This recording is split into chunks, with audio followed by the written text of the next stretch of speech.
किसी किसी मंदिर में पुजारी जी नहीं है, किसी किसी मंदिर में पंडित जी नहीं है।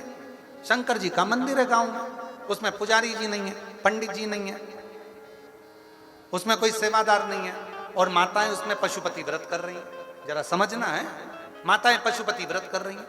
गांव की 15 माताओं ने, 25 माताओं ने, 10 माताओं ने, 8 माताओं ने पशुपति व्रत करा।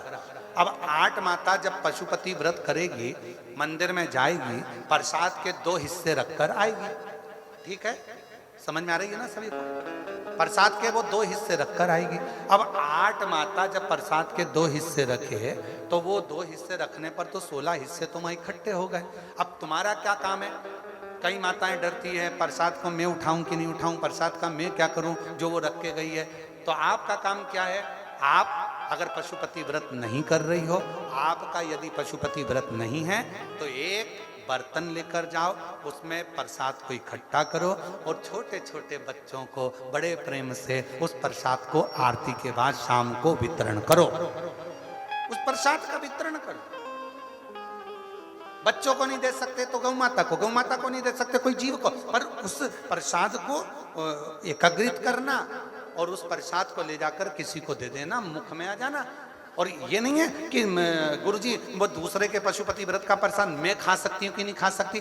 तुम्हारा व्रत थोड़ी ना है, तुम्हारा, उसने तो शिव जी को दिया है ना, उस भाग को तुम वितरण कर सकते हो बाबा से कहकर, बाबा ये भक्तों के लिए प्रसाद छोड़ कर गए हैं, आपके भक्तों के लिए है, देना।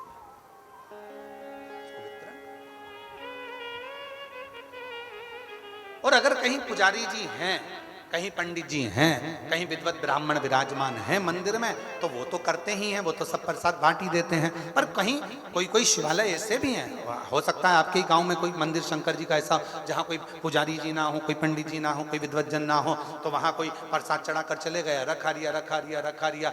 आपका फर्ज है, आप आए हो दर्शन करने के लिए, किसी को बांट सकते। आपका यदि पशुपति व्रत नहीं है तो सेवा का फल मिलता जाए।